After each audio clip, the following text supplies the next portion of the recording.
الحمد لله وكفى وسلام على عباده الذين اصطفى خصوصا على سيد الرسل وخاتم الأنبياء صلى الله تعالى عليه وعلى آله وأصحابه وأزواجه وأهل بيته أجمعين وبارك وسلم تسليما كثيرا كثيرا.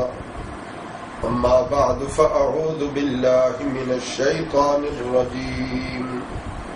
بسم الله الرحمن الرحيم. ما كان محمد أبا أحد من رجالكم ولكن رسول الله وخاتم النبيين وكان الله بكل شيء عليما. وقال رسول الله صلى الله عليه وسلم إني عند الله مكتوب خاتم النبيين وإن آدم لمنجدل في طينته. فقال رسول الله صلى الله عليه وسلم إن لي أسماء أنا محمد وأنا أحمد وأنا الماحي الذي يمحو الله بي الكفر وأنا الحاشر الذي يحشر الناس على قدمي وأنا العاقب والعاقب الذي ليس بعده نبي. وقال رسول الله صلى الله عليه وسلم أنا آخر الأنبياء وأنتم آخر الأمم. وقال عليه الصلاة والسلام أنا خاتم الأنبياء ومسجدي خاتم مساجد الأنبياء. صدق الله وصدق رسوله النبي الكريم. خالق ارض و سما کا بے حد احسان ہے جس نے ہمیں چند لمحے اپنے پیارے حبیب صلی اللہ علیہ وآلہ وسلم کی ختم نبوت کے تحفظ اور آپ کی ناموس کے تحفظ کے لیے کچھ دیر مل بیٹھنا نصیب فرمایا. اللہ تبارک و تعالی ہماری حاضری کو قبول فرمائے. اللہ تبارک و تعالی ہماری اس کاوش کو اہل اسلام کے ایمانوں کی پختگی کا ذریعہ اور منکرین ختم نبوت کی ہدایت کا ذریعہ بنائے. آج کا ہمارا عنوان حضور نبی پاک صلی اللہ علیہ وآلہ وسلم کی ختم نبوت کا ثبوت اور جو آپ صلی اللہ علیہ وآلہ وسلم کے بعد نبوت، رسالت اور وحی کے جاری ہونے کا عقیدہ رکھے اس کا کفر ثابت کرنا. جیسے کہ آج کے دور میں فتنہ قادیانیت ہے جو آپ صلی اللہ علیہ وسلم کے بعد نہ صرف نبوت کے جاری ہونے کا عقیدہ رکھتے ہیں بلکہ وہ لوگ جناب نبی پاک صلی اللہ علیہ وآلہ وسلم کے بعد مرزا قادیانی لعین بد کردار کو وہ نبی ہی نہیں بلکہ امام الانبیاء صلی اللہ علیہ وسلم سے بھی افضل مانتے ہیں اور یہ اسی کا دعویٰ ہے. ہم قادیانیوں کو کافر کیوں کہتے ہیں کہ سمجھتے ہیں بہت سارے لوگوں کو اس کی غلط فہمی ہے. وہ یہ سمجھتے ہیں کہ ہم کسی تعصب کا شکار ہیں.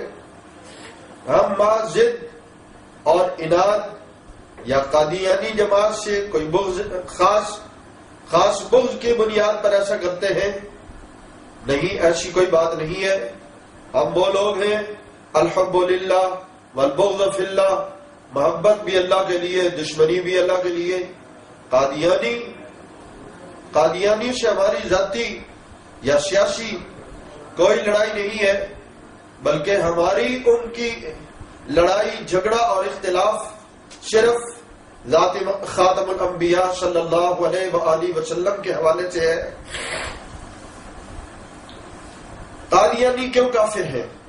امت مسلمہ کا 1400 سال سے متفقہ عقیدہ چلا آ رہا ہے کہ جناب نبی کریم صلی اللہ علیہ وسلم آخری نبی ہے، آپ کے بعد کوئی نبی نہیں، آپ کے بعد کوئی رسول نہیں، آپ کے بعد کوئی نبوت کا جز نہیں، آپ کے بعد وحی نہیں۔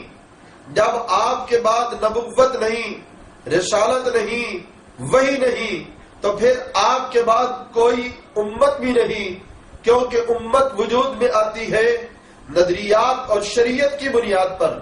اور یہ بھی ذہن میں رکھیے، آپ صلی اللہ علیہ وسلم کے بعد نہ یہ کہ تشریع نبی کوئی نہیں، غیر تشریع آ سکتا ہے، یا کوئی کہے ذل اور بروج کی شکل میں آ سکتا ہے۔ امت کا اس پر اتفاق ہے جس پر نبوت کا لفظ استعمال ہو سکتا ہے، چاہے وہ کوئی بھی شکل ہو۔ حضور نبی پاک صلی اللہ علیہ وسلم کے بعد اس کا اختتام ہے، اس کا اتمام ہے، آپ کے بعد کوئی نبی نہیں۔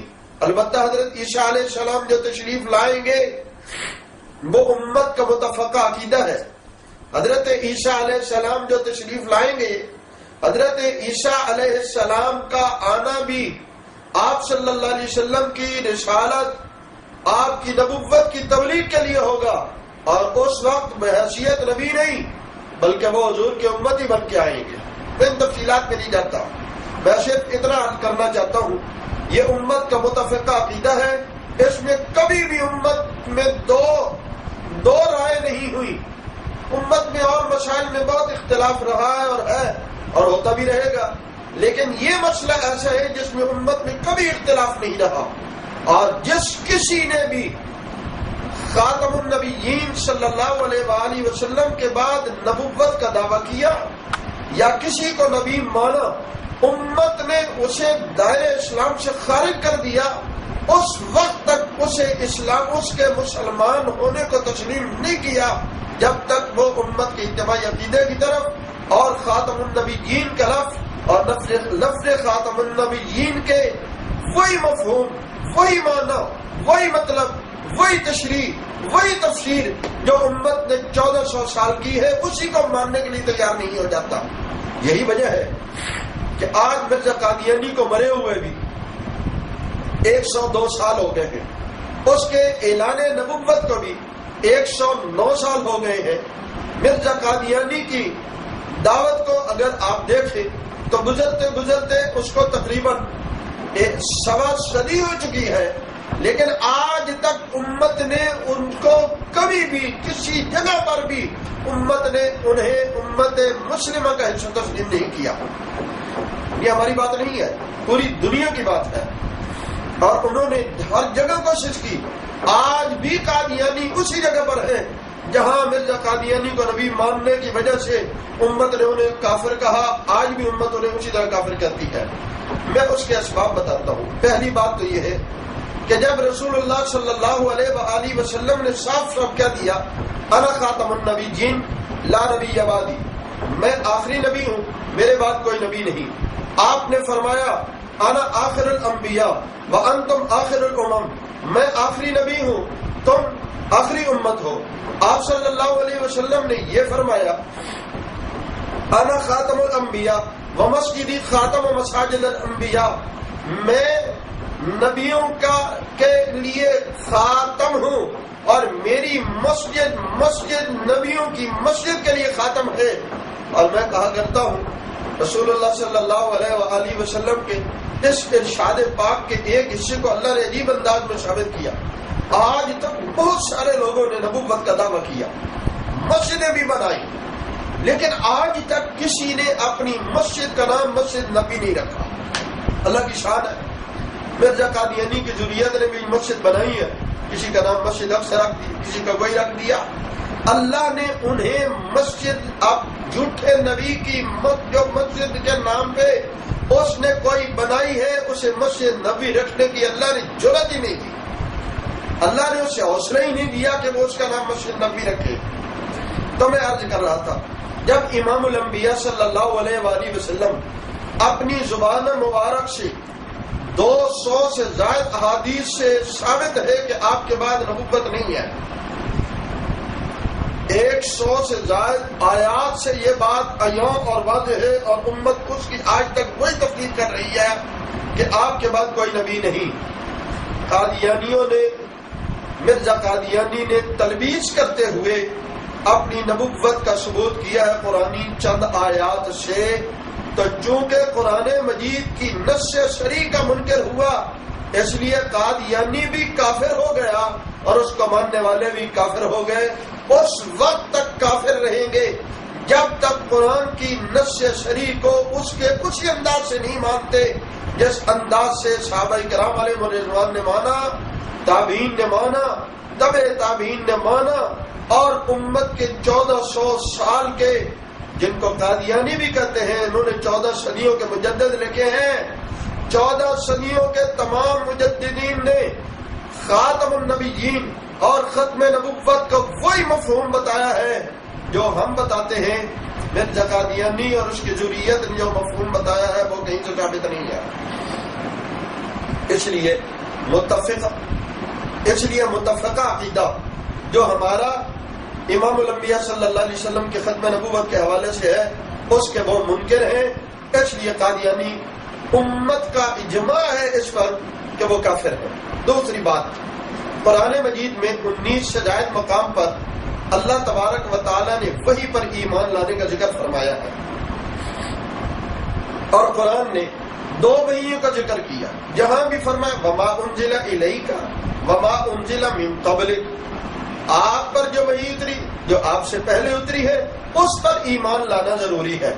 رب العالمین نے سورہ بقرہ کی ابتدائی آیتوں میں اس پر ایمان لانے والوں کے لیے 2 خوشخبریاں سنائی ہیں، اولئک علی ھدی من ربہم واولئک ھم المفلحون۔ جو لوگ 2 وحیوں پر ایمان لائیں گے، باقی بھی چند صفات ہے، لیکن وحی کا جہاں ذکر ہے 2 وحییں ہیں، تیسری وحی کا ذکر نہیں ہے۔ جو آپ پر وحی اتاری گئی، جو آپ سے پہلے اتاری گئی، گویا ہدایت کے لیے، گویا کامیابی کے لیے 2 وحیوں پر ایمان لانا ضروری تھا۔ رب نے قرآن مجید میں جہاں بھی ذکر فرمایا 2 وحیوں کا ذکر فرمایا۔ اب مرزا قادیانی اور اس کی ذریت یہ کہے کہ مرزا صاحب پر وحی نازل ہوتی تھی اور وہ وحی بھی غیر تشریعی تھی، اور پھر اگر ہم آپ کو مرزا کی وحیاں سنائے تو آپ سن کے حیران ہو جائیں گے۔ جتنے بھی انبیاء پر وحی اتری ہے ان کی زبان میں اتری ہے، مرزا قادیانی پر جو وحی اتری ہے وہ انگریزی میں بھی ہے، فارسی میں بھی